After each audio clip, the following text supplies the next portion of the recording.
The next type of loop I'd like to talk about is the for loop. And when we use the for loop, it's because we want to execute something a set number of times. With the while loop, we weren't really sure how many times the loop needed to run. We were basically just waiting for a condition to show up. In the case of our guessing game, the while loop was used because we didn't know at the start how many guesses a user would take to get it right. But when we use a for loop, we're always going to know what the maximum number of times run will be. For this reason, for loops are usually used to count things or loop through a list of items whose size we know. Here's a little code example of a for loop. For int equals I less than 10, I++. That means create a variable I started at 0. Run the code in the code block between the curly braces until I becomes greater than or equal to 10. Add 1 to I each time through the loop. So we just put a console write line I in there. You can see it prints out the starting value of 0, and it adds 1 each time until it gets to 9. When I becomes 9, the next time through the loop, when that incrementer hits, it will become 10. 10 is not less than 10, so it will drop out of the loop and print our done statement. So there's 3 parts of a for loop we have to be concerned with. The first part is the initializer. This declares an integer variable and sets the starting value. In that case, we wanted I to start at 0. The second part is the test expression. This decides when the loop is going to stop. In this case, the loop is going to continue as long as I is less than 10. If I becomes greater than or equal to 10, that will be false and the loop will stop. The third part is the incrementer, and this determines how much to add or subtract from the variable each time through the loop. Note that we can change the incrementer.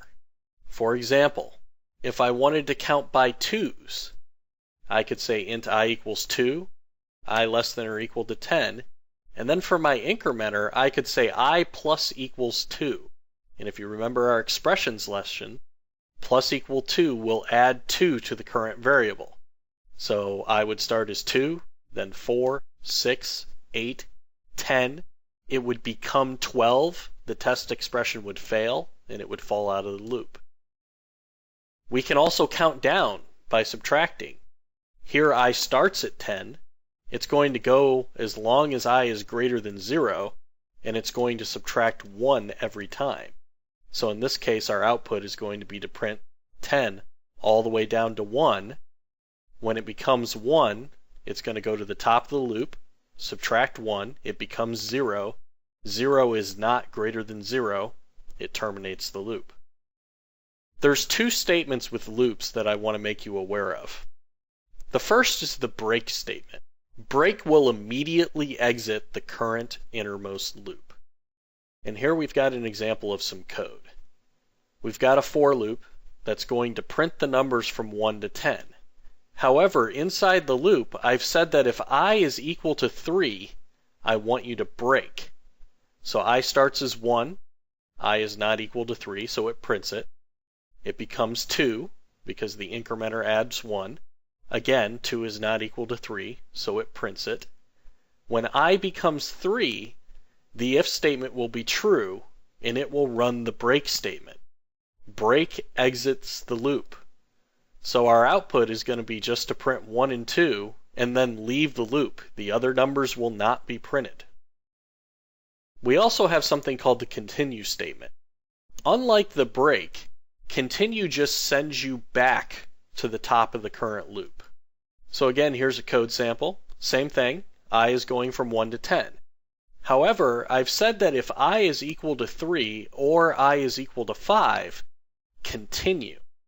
Since continue sends you back to the top of the loop, the console.writeLine statement will not be executed if I is 3 or 5.